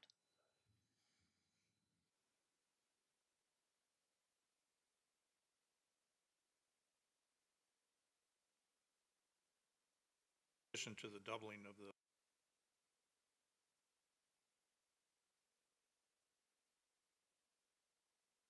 contributions to Conservation Fund, or was it Yes, a $3,000. 1,000 for that, and that plus the surety? Correct. Thank you. With that, I'll open the public hearing. Would anybody care to address the board on this matter? You do. Thank you. Name and address CBDA for the board. record, please. My name is Ahmed Hassan, architect here in Virginia, and currently work for Naval Facilities Command, and I'm donating my time to Ken Brown, who's obviously been a bad boy, and these violations need to be remediated one way or another. We realize that. What I'm asking the board is that allow us to remediate these violations and work with staff who have been exceptional in working with us so far, and develop a plan that we can submit in. Just a question, the rain gardens that are proposed, are they going to be designed to function as a true rain garden where they're Yes. treating water? They are, and in fact, the plan that we submitted had a detail of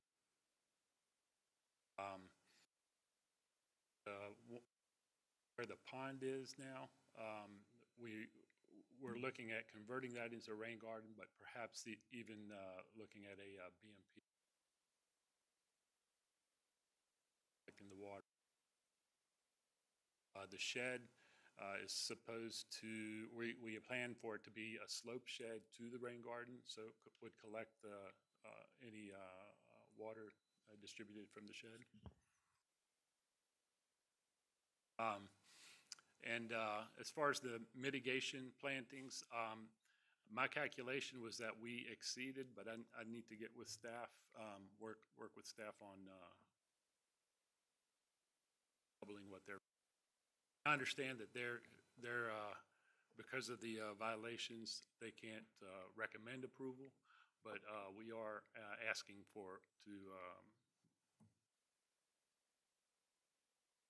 You're asking for approval and remedying the violation in the process. But you're not asking for a deferral to get this straight. I'm sorry? Are you asking for a deferral to get this straight or to vote on it? Well, I'm asking for a vote and for option number 3. Yes, sir.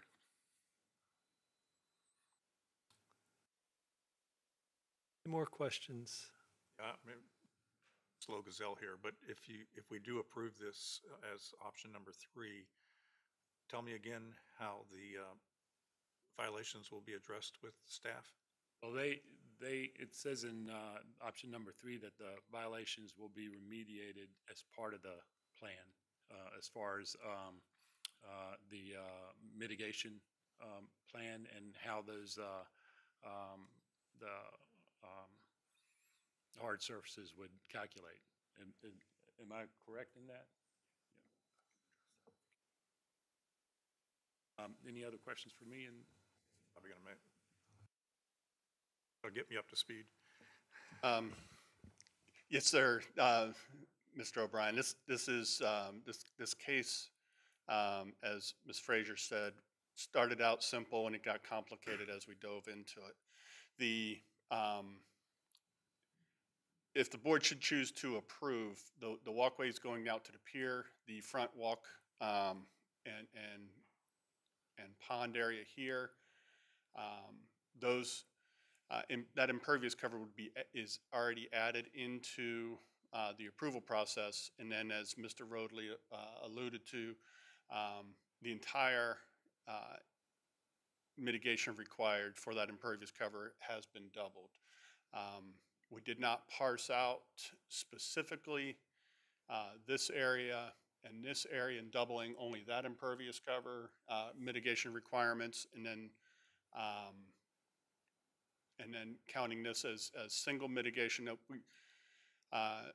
we're not inclined to do that due to getting overly complicated. Have I answered your question? Okay, thank you. Any other questions for either myself, Mr. Hassan, or Ms. Frazier? I think we're good, thank you. Thank you.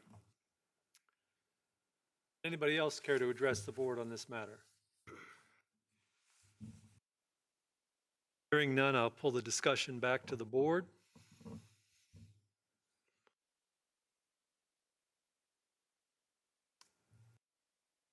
Lot going on in the site plan. And I realize, we have reviewed several applications tonight for home structures within the RPA. But there is a lot going on here. I'm inclined to ask Mr. Hassan, one of the tenets that we review applications under is the minimum necessary to afford relief. Is this the minimum necessary to achieve the goals of the client?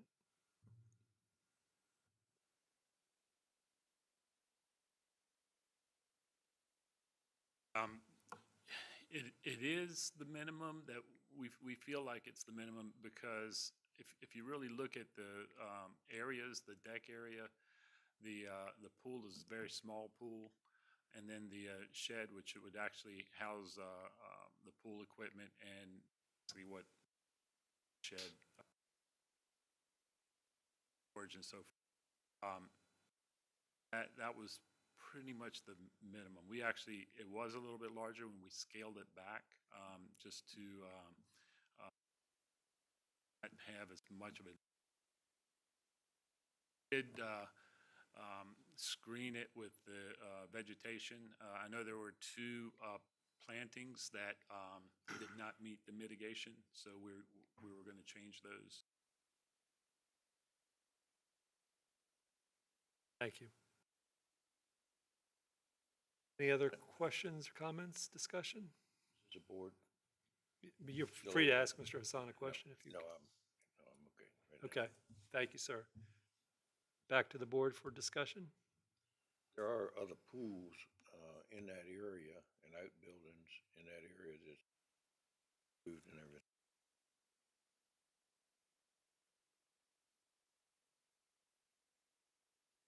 So you're generally in support of the application? Yeah, are we making a motion? Not yet. I have a question for staff. Am I correct that the figure for the increase in impervious surfaces, 1,240 square feet, is that correct? Okay, thank you. Any other discussion? Chair, I get your comment about asking, or the question about, is this the minimum necessary based on what's being proposed here? And I pretty much understand why you're asking that, and I certainly struggle with that a little bit. It is. I appreciate Mr. Hassan's comment that it was scaled back somewhat to minimize that impact. Still a lot going on. Now, that said, I do appreciate the installation of rain gardens to serve as a BMP. We do ask applicants at times to address, not necessarily the rain garden, but address BMPs that might help treat for water quality. It is a fairly flat lot. You're not going to get the type of erosion that we experience at some other lots in James City County. If we approve this, and this is probably a question for the staff, offline, you'll be meeting with the applicant to finalize the plan, or is it already finalized if we approve it? No, if you were to approve this tonight, we would work with Mr. Hassan, So Mr. Brown. There's a for- more iteration required. Yeah. Now, what happens if just hypothetically, if we approve this thing, you then work with the applicant and then you reach an impasse and you can't, agree to something? What's the recourse then? They wouldn't get a building permit for the pool. And ultimately, that's what would be required. That's ultimately trying to get. Okay. Yeah. All right. Thank you. Any other discussion? So the three options that are before us tonight are to deny the application. Mr. Hassan can request to defer the application, or as he has requested in statement, asked us to approve the application subject to agreement of an overall mitigation plan with staff. Those are the three options. With that, if there's no other discussion, I will close the public hearing and pull the matter back to the board for consideration. Based on the idea that the county still has the upper hand to control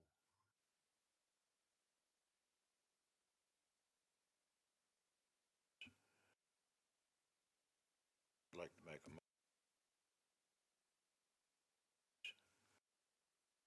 a 28 at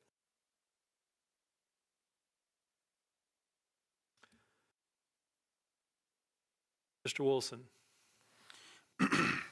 Motion is to adopt. Mr. Waltrip? Mr. O'Brien? Yes. Mr. May? No. Ms. Bowie? No. Mr. Roadley? yes. Motion passes 3-2. Thank you, Mr. Hassan. Next item on the agenda, CBPA 24-0165 at 141. Thank you. Late. Members of the board, Amanda Frazier, Watershed Planner, presenting CBPA 24-0165. Mr. Chase Grogg of Land Tech Resources Incorporated has applied for a Chesapeake Bay exception on behalf of Olson Fine Home Building for encroachments into the RPA buffer for the construction of 2 decks, a patio, and a fire pit located at 141 Macaulay Road within the Kings Mill subdivision and the College Creek watershed. The parcel was platted in 1976 prior to the adoption of the Chesapeake Bay Preservation Ordinance in 1990.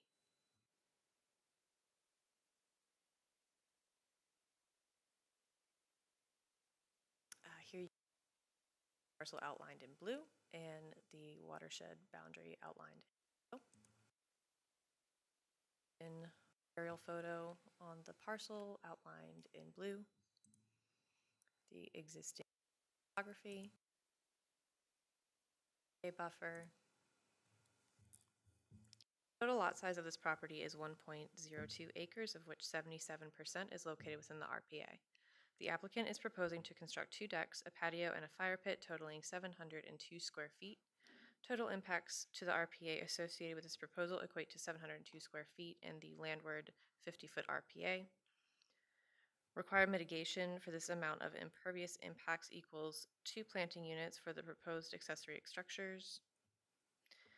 The applicant has provided a mitigation plan equaling 6 planting units, 1 canopy tree, 8 understory trees, and 46 shrubs, therefore satisfying county mitigation requirements for both the home and accessory structures.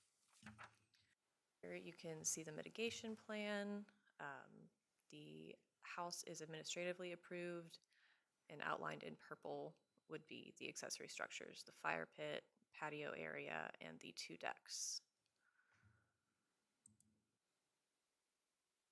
Here's some site photos looking at the left corner of the house back towards where the patio will be installed. Back across the lot. Another photo taken from the right-hand corner back towards that deck on the side and around to the patio area here. Photo of that area. Staff has evaluated the application and exception request for the decks, patio, and fire pit. This application meets the ordinance conditions for sections 23-11 and 23-14 and should be heard by the board because the construction of the decks, patio, and fire pit are considered accessory in nature. The board may grant exceptions to section 23-7 if the application meets the following 5 conditions which you have before you. Staff has reviewed the application and exception request and has determined the impacts associated with the proposal to be minor for the proposed development. Staff recommends approval for this exception request, and if the board wishes to approve the request, staff recommends the following conditions be incorporated into the approval. The applicant must obtain all necessary federal, state, and local permits as required for the project. The applicant must submit a surety of $4,500 in a form acceptable to the James City County Attorney's Office to guarantee the mitigation plantings equaling 6 planting units, 1 canopy tree, 8 understory trees, and 46 shrubs. This exception request approval will become null and void if construction has not begun by December 11th, 2025, and written requests for an extension to an exception must be submitted to the Stormwater and Resource Protection Division no later than October 30th, 2025, 6 weeks prior to the expiration date. I'd be happy to take any questions at this time. Go back to the last photo that you showed, please.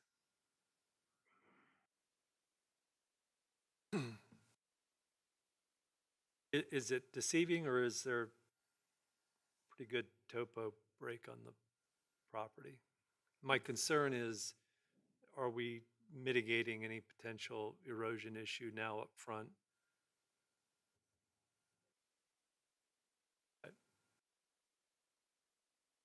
Any other questions for staff? Thank you. With that, I'll open the public hearing. Would anybody care to address the board on this case? Hello again, members of the board. We're in the home stretch now. Thank you, staff, for your project overview of 141 Macaulay Road. I'm here tonight representing Olson Fine Home Building and Mr. and Mrs. Bowden.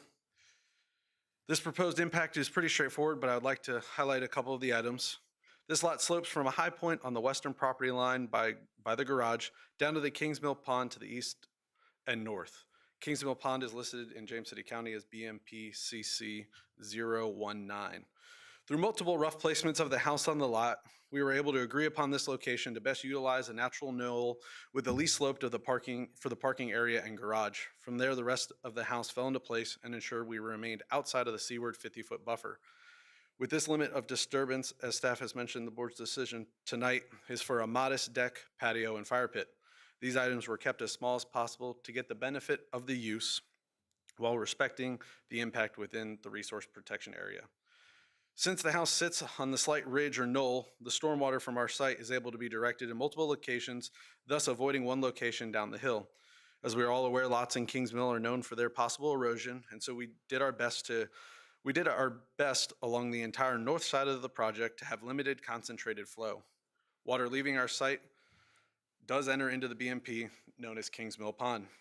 Finally, I'd like to point out a previous approved case for this lot, CBPA 19-0095, was applied for and approved by this board.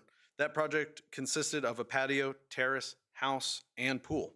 Total impacts in the RPA were 4,069 square feet, which is 1,672 square feet above our proposed impacts, both administrative and legislative.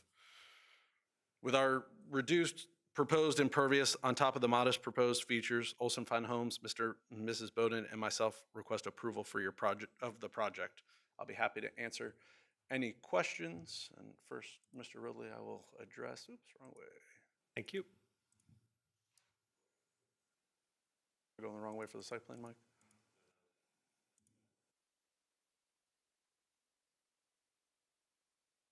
Going the wrong way? I was. Or do we not have? We don't have.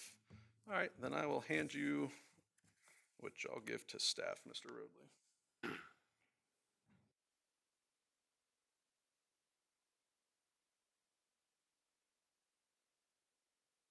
As the site plan, Mr. Ridley's passing around, you'll be able to see right behind our limits of clearing, there's a pretty steady slope back here, but the break you're referring to is closer probably to what I would call like a 25-foot buffer or something. So while yes, this is kind of a constant slope the whole way, the actual kind of more significant break is in the back.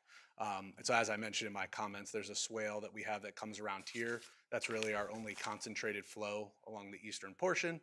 And then we have, this is all just kind of sheet flowing across here, no concentrated flow across this entire spot. So to address your concern, I believe that small little areas here that create a flat spot should help prevent any concern down the way of retaining walls and erosion and items like that. Thank you. As you point out, we see this quite a bit in Kings Mill, and to the extent that you can put a landscape buffer on that outer edge, that might serve all the purposes needed to help mitigate that. Yeah, and you'll see that this, we had a decent cluster proposed here, so this swale comes right around here, is on kind of almost directed there, so we can be able to get it reestablished, that get some good vegetation growing there, and help prevent that from going down the hill.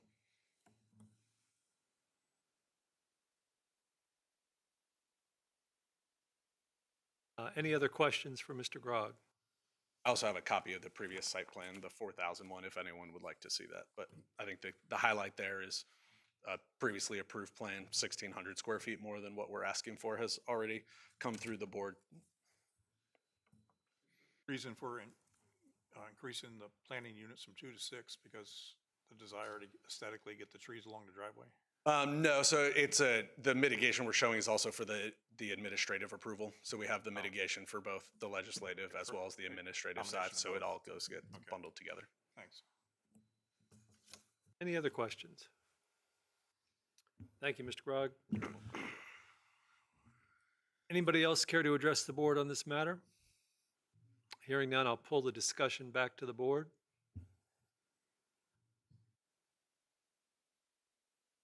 I have no real issue with this other than trying to just safeguard future appearances before the board for erosion that may result, but I think Mr. Grog understands the concern. It appears that the topography is not sufficient to aggravate that potential, so I have no issue with the application. I would agree with you, Mr. Chair. With that, I will close the public hearing. The matter is before the board. Chair, I would make a motion to adopt the resolution to grant the exception request for Chesapeake Bay Board case number CBPA-24-0165 at 141 Macaulay Road. Mr. Wilson? Motion is to adopt. Mr. Waltrip? Yes. Mr. O'Brien? Yes. Mr. May? Yes. Ms. Bowie? Yes. Mr. Roadley? Yes. Motion passes 5-0. And the last item on our agenda is CBPA 24-0164 at 16 Whitaker's Mill.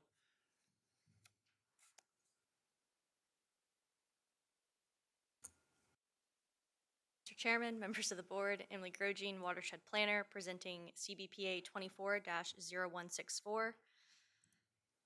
Mr. Chase Grog of Land Tech Resources Incorporated has applied for a Chesapeake Bay exception on behalf of Ms. Diane Giordano for encroachments into the RPA buffer for the construction of a deck located at 16 Whitaker's Mill Road within the Kings Mill subdivision in the College Creek watershed.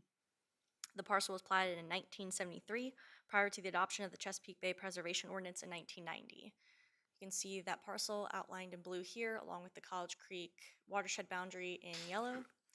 Recent aerial photography of the site, along with the topography, as you can see it gradually, and then just kind of slopes at the back there, along with the RPA buffer. The total lot size of this property is 0.74 acres, of which 73% is located within the RPA. The applicant is proposing to construct a deck.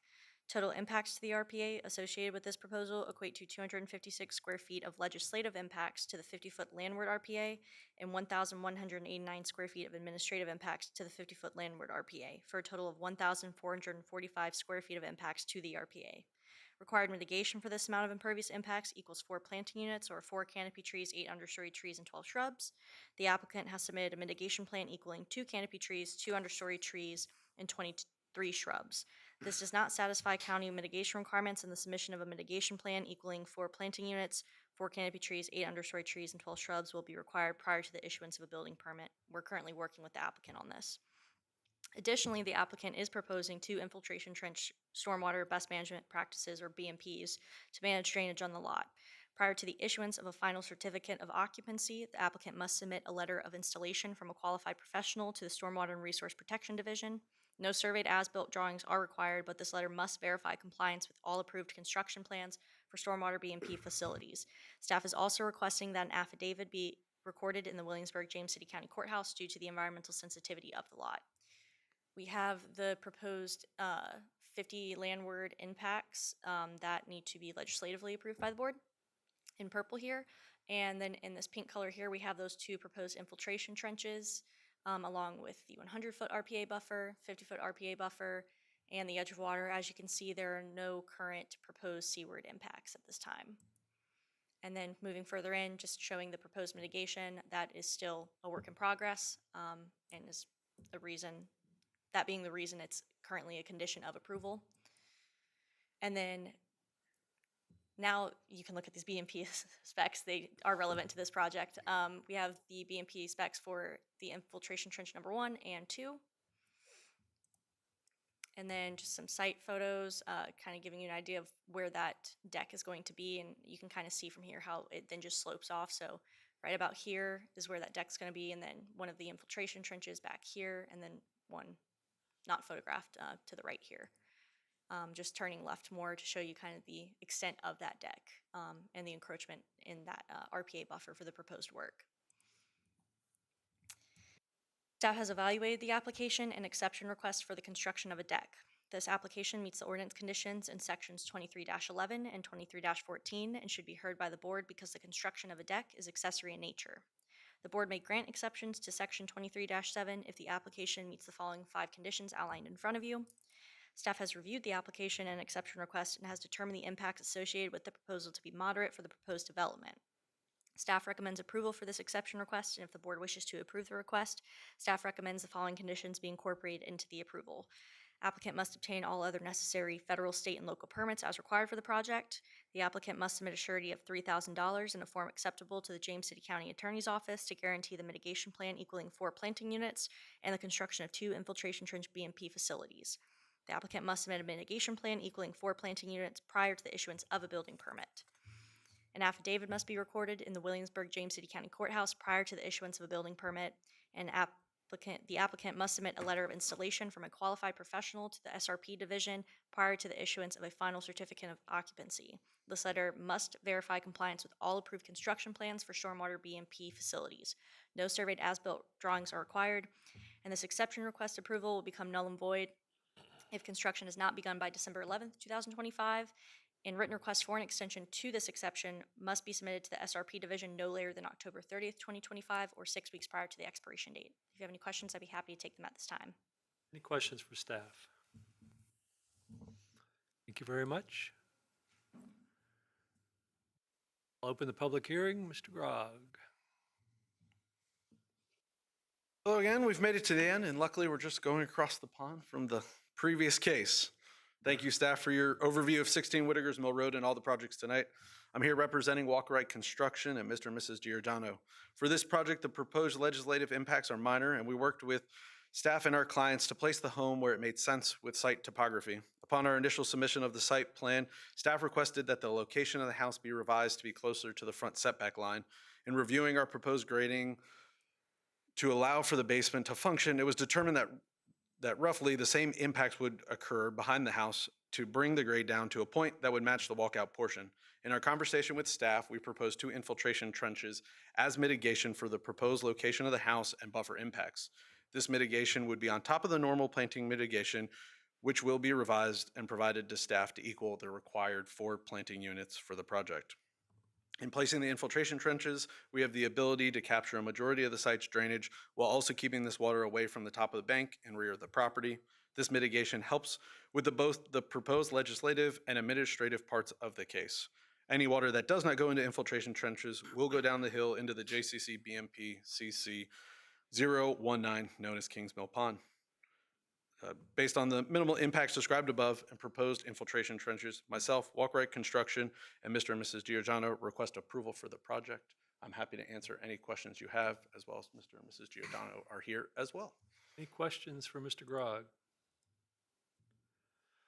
Thank you, sir. Welcome. Would anybody else care to address the board on this matter? Hearing none, I'll pull the matter back to the board for discussion. Another relatively small impact. I appreciate Mr. Grog's explanation at the end on their discussion with staff on the house location, even though that's not before us tonight, but, and the addition of the infiltration to help mitigate some of that sheet flow, so. I'm in agreement. I would be in support of this application. With that, I'll close the public hearing. The matter is before the board.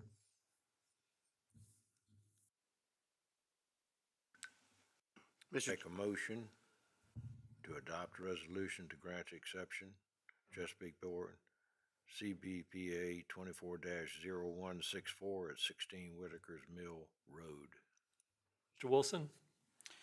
Motion to adopt, Mr. Waltrip, Yes. Mr. O'Brien. Yes. Mr. May, Yes. Ms. Bowie, Yes. Mr. Roadley. Yes. Motion passes 5-0. That concludes our public hearings for this evening. Under board considerations, we have elections of officers, as we did with the Wetlands Board. Do we have any nominations for chair? Mr. Chair, you've done a fabulous job acting as chair, and if you would be willing to serve in that capacity for another year, I would nominate you for that. Thank you. position Happy if to you serve, accept it. accept the nomination. With that said, any other nominations? Hearing none, can I have a vote? All in favor? Aye. Opposed? Motion passes.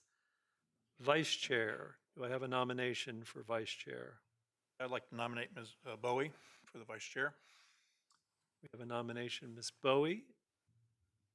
Any other nominations? Hearing none, a voice vote. All in favor, say aye. Aye. Opposed? Carried. Last but not least, we need a secretary for the board. Mr. Wilson, would you consider, Mr. Wilson has agreed. Hearing no other nominations, all in favor say aye. Aye. Opposed? Thank you, Mr. Wilson, for your service to the board. That appears to conclude our agenda. Can I have a motion to adjourn? Make a motion to adjourn? All in favor? Aye. Aye. We are adjourned.